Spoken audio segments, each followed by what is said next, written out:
ଓଧ ଓ ମାଙ୍କଡ଼ କାହାଣୀ। ଗୋଟିଏ ଗାଁକୁ ଲାଗି ନଈଟିଏ ବହି ଯାଉଥାଏ। ଆଉ ସେ ନଈ ପାଖରେ ବିରାଟ ବଡ଼ ଗଛଟିଏ ଥାଏ। ସେଇ ଗଛରେ ନାନା ଜାତିର ପକ୍ଷୀ ବାସ କରନ୍ତି। ଆଉ ସେଇ ଗଛର ଗଣ୍ଡିରେ ଗୋଟିଏ ଓଧ ରହିଥାଏ। ଓଧଟି ଭାରି ନିରୀହ ଓ ସରଳ। ସେ ପ୍ରତିଦିନ ନଈକୁ ମାଛ ଖାଇବାକୁ ଯାଏ। ପକ୍ଷୀମାନେ ଓଧକୁ ଭାରି ଭଲ ପାଆନ୍ତି। ଓଧ ମଧ୍ୟ ପକ୍ଷୀମାନଙ୍କୁ ପରାମର୍ଶ ଦେଇଥାଏ ଓ ସୁବିଧା ଅସୁବିଧା ମଧ୍ୟ କଥା ବୁଝେ। ଦିନକର ଘଟଣା, ଗୋଟାଏ ହନୁ ମାଙ୍କଡ଼ ସେହି ଗଛ ମୂଳରେ ଆସି ବସିଲା। ସେ ଦେଖିଲା ସେହି ଗଛରେ ଅନେକ ପକ୍ଷୀ ବସା ବାନ୍ଧିଛନ୍ତି, ଆଉ ତାଙ୍କର ଅଣ୍ଡା ମଧ୍ୟ ଅଛି। ଏହା ଦେଖି ହନୁ ମାଙ୍କଡ଼ର ପାଟିରୁ ଲାଳ ଗଡ଼ିଗଲା। ଓଧ ଏହାକୁ ନିରୀକ୍ଷଣ କରୁଥିଲା। ସେ ପକ୍ଷୀମାନଙ୍କୁ ସାବଧାନ କରିଦେଲା। ଓଧର କଥା ମାନି ଚଢ଼େଇମାନେ ବୀର ପରି ଧାଇଁ ଆସିଲେ ଓ ହନୁ ମାଙ୍କଡ଼କୁ ଖୁମ୍ପିବାକୁ ଲାଗିଲେ। ହନୁ ମାଙ୍କଡ଼ ଭୟରେ ଦୌଡ଼ି ପଳାଇଲା। ସେ ଦେଖିଲା ପକ୍ଷୀମାନଙ୍କର ମୁନିଆ ଥଣ୍ଟରେ ତାର ପିଠି ଖଣ୍ଡିଆ ହୋଇଯାଇଛି। ହନୁ ମାଙ୍କଡ଼ ରାଗ ତମତମ ହୋଇ ମନେ ମନେ କହିଲା, ରହ ରହ ରେ ଓଧ, ତୁ ମୋ କରାମତି ଜାଣିନୁ।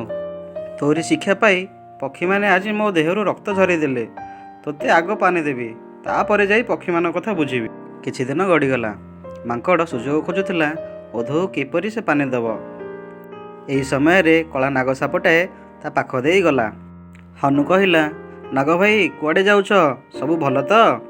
ସାପଟି କହିଲା, ଏଇ ପେଟ ପାଇଁ ତ ଚାରିଆଡ଼େ ବୁଲୁଛି। ଯିବି ଆଉ କୁଆଡ଼େ? ହନୁ କହିଲା, ଆରେ ଭାଇ, ଖାଲି ପେଟ ପେଟ କ'ଣ ହେଉଛ? ମୋ ସାଙ୍ଗରେ ଚାଲ, କେତେ ଅଣ୍ଡା ଖାଇବ? ସାପଟି ସମ୍ଭାଳି ନ ପାରି ହନୁକୁ କହିଲା, ହନୁ ଭାଇ, ଏ ଅପୂର୍ବ ପଦାର୍ଥ କେଉଁଠି ମିଳିବ? ଚାଲ ଯିବା। ହନୁ କହିଲା, ସେଇ ଯେଉଁ ଝଙ୍କାଳିଆ ଗଛ ଦେଖୁଛ, ସେଇଠି ଖାଲି ପକ୍ଷୀମାନଙ୍କର ବସା ଅଛି। ଆଉ ସେ ଗଛ ଗଣ୍ଡିରେ ଗୋଟେ ଓଧ ଅଛି। ସେ ଭାରି ବଦମାସ। ତାରି କଥାରେ ପକ୍ଷୀମାନେ ଜୀବନ ଦେଇଦେବେ। ତେଣୁ ପ୍ରଥମେ ତାକୁ ଖତମ କରିବା, ତାପରେ ଯାଇ ଅଣ୍ଡା ଖାଇପାରିବା। ତୁମେ ଗୋଟିଏ କାମ କର, ସେ ଏବେ ନଈକୁ ମାଛ ମାରିବାକୁ ଯାଇଛି। ତୁମେ ଯାଇ ସେ ଗଛ ଗଣ୍ଡି ଭିତରେ ବସିଯାଅ।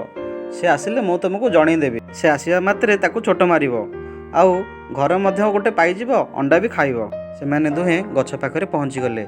ସାପ ଗଛର ଗଣ୍ଡି ଭିତରେ ଲୁଚିଗଲା, ଆଉ ହନୁ ଏପଟ ସେପଟ ହେଲା। ଓଧ ଫେରିଲା ବେଳେ ହନୁ ସାପକୁ ଡାକିଲା, ମାତ୍ର କାଠଗଣ୍ଡି ଭିତରେ ସାପଟି ଶୋଇଯାଇଥାଏ। ହନୁ କିନ୍ତୁ ତାକୁ ହଲେଇ ଦେଲା। ସାପର ନିଦ ଭାଙ୍ଗିଗଲା। ସେ ଭାବିଲା ଇଏ ହେଉଛି ଓଧ। ତାକୁ ସାଙ୍ଗେ ସାଙ୍ଗେ ଗୋଟେ ଚୋଟ ମାରିଦେଲା, ଆଉ ମାଙ୍କଡ଼ ମରିଗଲି ବୋଲି କହି ତଳେ ପଡ଼ିଗଲା। ସାପ ବାହାରି ଆସି ଦେଖେ ତ ଇଏ ହେଉଛି ହନୁ। ଓଧ ସବୁ ବୁଝିପାରିଲା। ସେ ପକ୍ଷୀମାନଙ୍କୁ ଡାକି ସାପକୁ ମୁନିଆ ଥଣ୍ଟରେ ଦରମରା କରିଦେଲେ। ସେ ଜୀବନ ବିକଳରେ ଦୌଡ଼ି ପଳାଇଲା, ଆଉ ହନୁ ସାପ ବିଷରେ ଛଟପଟ ହୋଇ ମରିଗଲା। ତେଣୁ କୁହାଯାଏ, ଯେ ଅନ୍ୟ ପାଇଁ ଗାତ ଖୋଳେ, ସେ ଗାତରେ ସେ ନିଜେ ପଡ଼ିଥାଏ।